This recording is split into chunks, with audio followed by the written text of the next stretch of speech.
One thing I think is important to remember and to keep in mind when you vote, what the government's record has been over the last 11 years, and indeed how close to the government on many issues Labour is. There's a lot of Me Tooism going on with the Labour Party at the moment.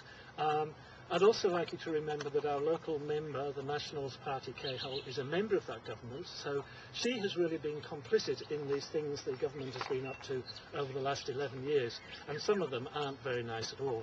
I mean, we all remember the lies about children overboard, the AWB scandal and so on. These are dreadful things that the government has done, and they've got away with it, and Kay's been a member of that government. It's also important to remember that many things that the government has done hasn't really been very good for Australia at all. I'm thinking of things like the American Free Trade Agreement, where we've now really done an awful lot of damage to certain sections of our economy, particularly the agricultural section. Quarantine regulations are down, for example, because of that free trade agreement.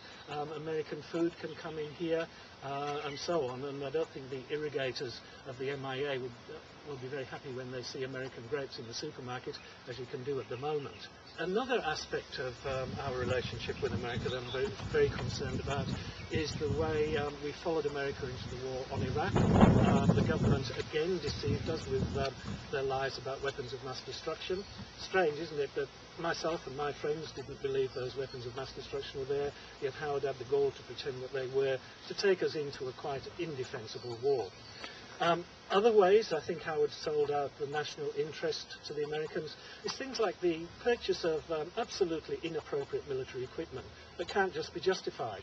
We've also weakened our cultural quarantine, if you like, and it's much less easy, if you like, for Australians to defend their cultural intellectual property against the rights of the Americans.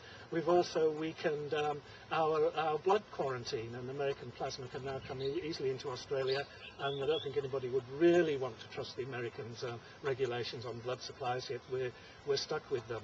So John Howard, Kay Hull and all that merry National Liberal band have really been responsible for those incredibly, I think, dangerous things that they've done that really do pose a threat to Australia.